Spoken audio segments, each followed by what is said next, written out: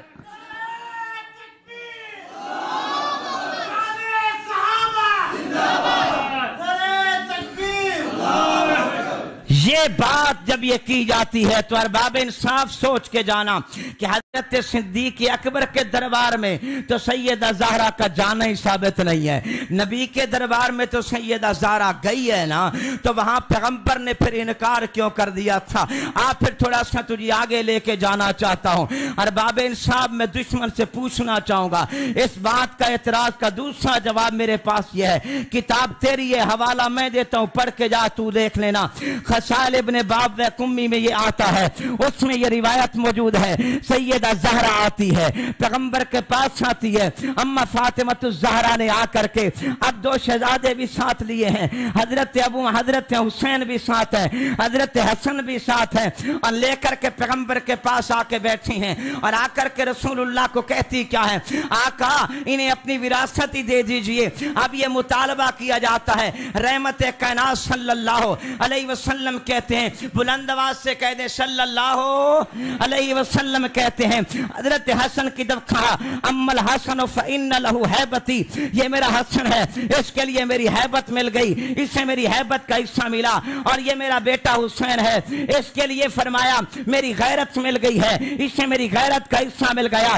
اب پیغمبر کے پاس آئی کون ہے؟ جسے سیدہ زہرا کہتے ہیں۔ میں ایک جملہ کہنا چاہوں گا اپنے اس دشمن کو سمجھانے کے لیے کہ حضرت سیدہ فاطمہ الزہرا آئی، میرا عقیدہ یہ ہے عظمت بلند بالا ہے سیدہ زہرا کی، لیکن معصوم کا دروازہ پیغمبر پہ بند ہے، اور تیرے عقیدے کے مطابق سیدہ زہرا معصومہ ہے، اور حضرت حسین بھی ساتھ ہے، وہ حسین بھی معصوم ہے تیرے عقیدے میں، حضرت حسن بھی ساتھ ہیں، وہ بھی معصوم ہے تیرے عقیدے میں۔ اب پیغمبر کے قدموں میں ایک معصومہ نہیں، تین معصوم بیٹھے ہیں۔ اب پیغمبر کے پاس ایک معصومہ نہیں ہے بلکہ ثلاثہ معصوم بیٹھے ہیں۔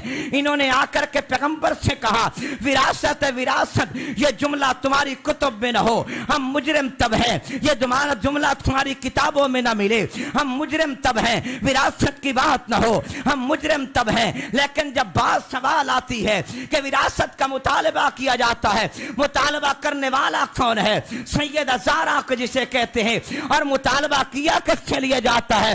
ایک حسن ہے اور ایک حسین ہے۔ میں کہا کرتا ہوں، میں دنیا تصور کی بات کرنا چاہوں گا کہ جناب سیدہ زہرا لے کے آئی تھی، اور آ کر کے اس نے حسین بٹھائے کہ پیغمبر کی محبت موجزن ہو جائے گی، پیغمبر کی رحمت موجزن ہو جائے گی، تو پیغمبر دو عالم وراثت کا حصہ دے جائیں گے۔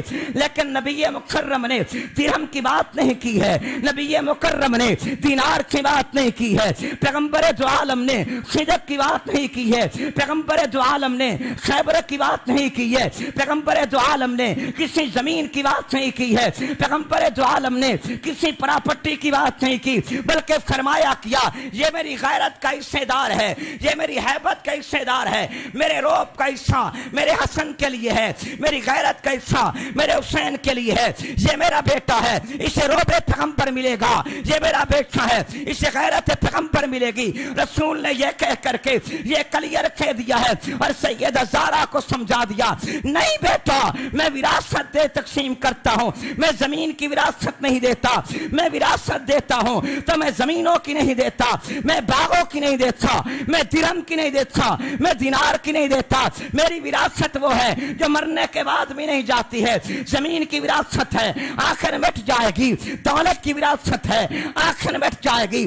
ثروت کی وراثت ہے, آخر مٹ جائے گی. باغوں کی وراثت ہے, آخر مٹ جائے گی. اور جس وراثت کا حصہ میں نے حسن کے لیے کہا ہے, جس وراثت کا حصہ میں نے حسین کے لیے کہا ہے, قیامت آ جائے گی, یہ وراثت ختم نہیں ہوگی. لوگ حسین کا تذکرہ کر کے یہ کہیں گے بڑا بہادر ہے, اس لیے کا حصہ پیغمبر کی غیرت کھلے گیا. حضرت حسین کو دیکھ سکیں گے بڑا باروب ہے, اس لیے کہ یہ حصہ پیغمبر کی ہیبت کرے گیا.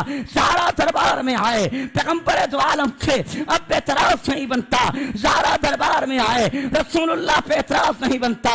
زہرا اچھی ہے, حسن کو لے کے آتی ہے, حسین کو لے کے آتی ہے, نہیں بنتا, نہیں بنتا, نہیں بنتا, نہیں بنتا اعتراض. سیدہ زہرا پہ پیغمبر نے سمجھایا ہے یہ میری زندگی کا عمل ہے, قول ہے, فعل ہے, دیکھتے چلے جاؤ. ابو بکر صدیق نے بھی مسئلہ سمجھا دیا کہ جو کچھ پیغمبر نے کیا تھا اب میں بھی وہی کروں گا, جو پیغمبر نے کہا تھا وہی میں کہوں گا. حضرت ابو بکر صدیق نے کہا جیسے کرے طریقے سے پیغمبر نے کیا تھا میں وہی کروں گا. میں کلیئر کہنا چاہوں گا, اب تو بول اطاعت پیغمبر پہ آئے گا, اب تو بول نقطہ پیغمبر پہ آئے گا, اب تو بول تیری انگلی پیغمبر پہ اٹھے گی. اگر تو اسے مسئلہ نہیں حل ہوتا میرے سٹیج پہ آ, میرے علماء کے پاس آ, میرے اکابر کے پاس آ, تجھے سمجھائیں گے کہ پیغمبر کا عمل ہے وہ بھی بے مثال ہے, صدیق کا عمل ہے تو وہ بھی بے مثال ہے.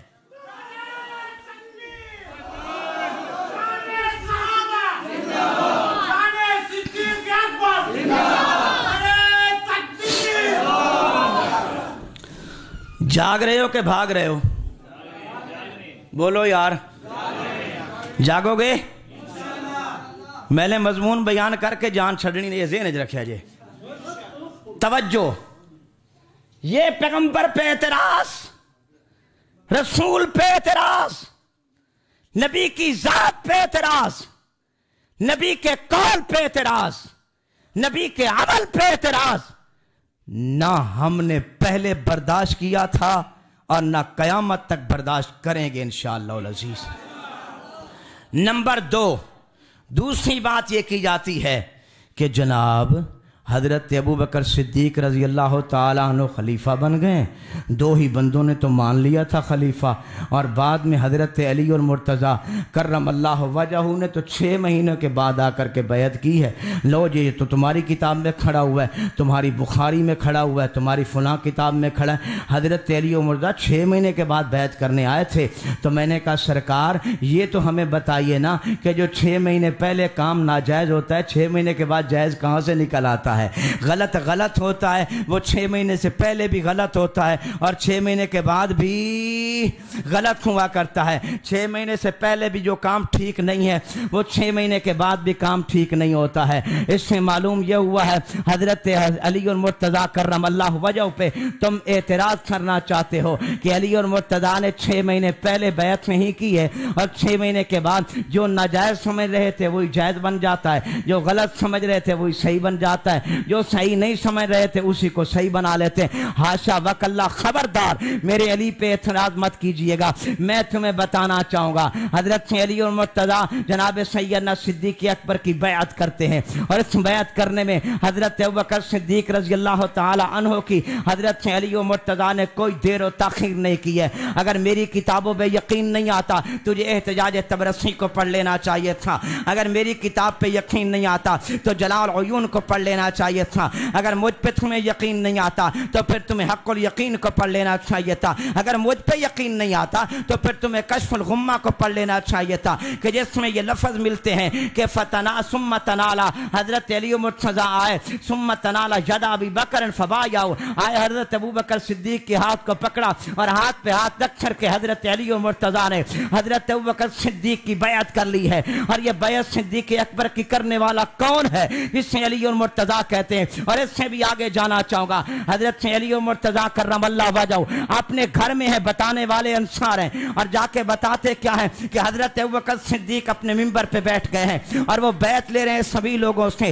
حضرت علی و مرتضیٰ کو جب پتا چلتا ہے، علی بھاگ کر کے وہاں سے آتے ہیں اور حضرت علی و مرتضیٰ کے پاس وہ بڑا لمبا توپ والا قمیص ہے، وہ آپ نے ڈالا ہوا ہے، ابھی آپ نے اپنا تہبند بھی نہیں باندھا تھا، اب حضرت علی و مرتضیٰ نے ابھی اپنی چادر بھی اوپر سے نہیں لی تھی، اور جیسے بتاتے ہیں حضرت علی و مرتضیٰ ضروری کپڑے پہن کر کے سیدھا مسجد میں آ جاتے ہیں اور آ کر کے حضرت ابوبکر صدیق کے ساتھ منبر کے پاس آ کر کے بیٹھ جاتے ہیں اور کپڑے بھر کے منگوائے جاتے ہیں، اور منبر کے پاس بیٹھ کر کے پھر ان کپڑوں کو حضرت علی و مرتضیٰ زیب تن کرتے ہیں۔ سیدنا علی و مرتضیٰ پھر میرے پیغمبر کے ہاتھ پہ بیعت کر لیتے۔ میں نے پوچھا علی اور مرتضیٰ آخر اس کی وجہ کیا ہے؟ کپڑے وہیں پہ ڈال لینے چاہیے تھے، تیاری کر کے پھر آنا چاہیے تھا۔ خطیب آتا ہے، پہلے تیاری کرتے ہیں، کپڑے چینج کیے جاتے ہیں، پہلے نہاتے ہیں، دھوتے ہیں، تیاری کرتے ہیں، تب سٹیج پہ آیا جاتا ہے، تو پھر بعد میں آنا چاہیے تھا۔ علی و مرتضیٰ کا عمل مجھے یہ بتاتا ہے کہ میرے دروازے پہ دستک آتی ہے، اور دستک نے اتنا مجھے آ کے بتایا کہ پیغمبر کے روز پیغمبر کے منبر کے اوپر حضرت صدیق اکبر خلافت کی بیعت دے رہے ہیں۔ اب میں اتنا نہیں چاہتا کہ میں کپڑے بھی زیب تن کرنے کی میں جسارت کروں یا جرت کر جاؤں، وگرنہ دشمن یہ سمجھے گا کہ علی و مرتضیٰ کی یہ تاخیر بھی کسی عداوت پہ مبنی ہے، یہ بھی کسی دشمنی پہ مبنی ہے۔ علی دوڑ کے آتے ہیں، حضرت صدیق اکبر کی بیعت کر لیتے ہیں۔ حضرت سیدہ زہرا بیمار ہو جاتی ہے، اب سیدہ زہرا کی بیماری تھی، اب تیمارداری میں علی مصروف ہو جاتے ہیں، نماز پڑھتے تو گھروں میں چلے جاتے۔ 6 مہینے کے بعد پھر آتے ہیں تو حضرت علی و مرتضیٰ نے پھر آ کر کے بیعت کر لی ہے۔ اب یہ بیعت کیوں جاتی ہے؟ اس لیے کہ یہاں کانوں میں باتیں آنا شروع ہو گئی کہ حضرت علی اور مرتضیٰ آتے ہیں اور چلے جاتے ہیں۔ لگتا یہ ہے علی عمر کا حضرت علی ابو بکر کو اچھا نہیں سمجھتے، یہ باتیں کانوں میں آئی ہیں تو حضرت علی و مرتضیٰ نے دوبارہ پھر آ کر کے بیعت کی ہے۔ علماء بیٹھے ہیں سٹیج کے اوپر، ان ذمہ دار لوگوں سے پوچھنا، یہ مطالعہ کرنے والے لوگ ہیں، ان سے آ کر کے پوچھنا پورے مدینہ طیبہ میں ایک علی اور مرتضیٰ ہے جس نے 2 مرتبہ بیعت کی ہے، اس سے علاوہ کسی نے 2 مرتبہ بیعت نہیں کی، اب سب نے بیعت کی ہے تو 1 مرتبہ کی ہے، علی اور مرتضیٰ نے بیعت کی ہے تو 2 مرتبہ کی ہے۔ علی تم ایسا کیوں کرتے ہو؟ تو علی مجھے بتاتے اور سمجھاتے، میں نے پہلی بیعت کی تھی سنیوں کے لیے، میں نے دوسری بیعت کی تھی میں نے شیعوں کے لیے کی ہے تاکہ کیا کر ٹھکانے لگ جائے، کل کو بھوکتے نہ رہے۔ ابو بکر کو اچھا نہیں سمجھتا تھا، کل کو یہ بھوکتے نہ رہے۔ ابو بکر کی امامت سے حضرت علی متفق رکھے، علی اور مرتضیٰ کو پیغمبر کے مصلی پہ ابو بکر اچھا نہیں لگتا تھا۔ میں نے 2 مرتبہ بیعت کر کے میں نے ناچکا بند کر دیا، میں نے سمجھا دیا ہے کہ میرے پیغمبر دو عالم نے اسی مصلی پہ ابو بکر کو کھڑا کیا تھا، مصلی یہی تھا، حکم پیغمبر کا تھا، مصلی یہی تھا، آرڈر پیغمبر کا تھا، حکم پیغمبر کا تھا، اعلان پیغمبر کا تھا، اشارہ پیغمبر کا تھا، کہنا پیغمبر کا تھا، قول پیغمبر کا تھا، اور اس مصلی پہ آنے والا ابو بکر صدیق ہے۔ میں نے 2 مرتبہ بیعت کر کے یہ سمجھا دیا ہے میرے پیغمبر نے جسے مصلی پہ کھڑا ہو علی اسے ہٹاتا نہیں ہے، مصلی پہ جما دیتا ہے۔ کیا کر دیتا ہے؟ اور بلند آواز سے کیا کر دیتا ہے؟ جیسے تم جم گئے ہو۔ نعرہ تکبیر، نعرہ تکبیر، عظمت صحابہ، شان صحابہ۔ مولانا افضل عزیزی صاحب تمہارے اوپر محنت کرتے کرتے کرتے ہوں تو بیچارے بڈھے ہی ہو گئے یار، مگر تم میں وہ جذبہ نہ پیدا ہو سکا۔ آج سٹیج ہوتا جھنگ کا، گفتگو کرتا میں، انداز یہ ہوتا تو پتہ چلتا کہ بولتا کون ہے سنتا کون۔ میں نے جو باتیں کی ہیں سمجھ میں آئی ہیں؟ کوئی سمجھ میں آیا کہ نہ آیا؟ یہی تو 2 اعتراض ہیں نا، اس کے علاوہ تو کوئی اعتراض ہی نہیں بنتا نا، اس کے علاوہ تو کوئی بات ہے ہی نہیں کہ جناب سیدہ زہرا کا فدیہ کھا گئے تھے، اور اس ظالمہ سیدہ زہرا کا فدیہ کس نے کھایا؟ اور فدیہ کھایا تو تب جاتا ہے پہلے قبضے میں آئے تو صحیح نا، جب قبضے میں ہی کچھ نہیں آیا تو کھایا کہاں سے جاتا ہے؟ اور پھر دوسری بات بھی میں کلیئر کرتا چلوں، شاید ہو سکتا ہے یہ ادھر دائیں بائیں آپ کے تھوڑا سا آگے جا کر کے کچھ ملون رہتے ہیں، وہ شاید یہ کہہ دے جی بخاری میں کھڑا ہوا ہے، ارسلت کے لفظ موجود ہے،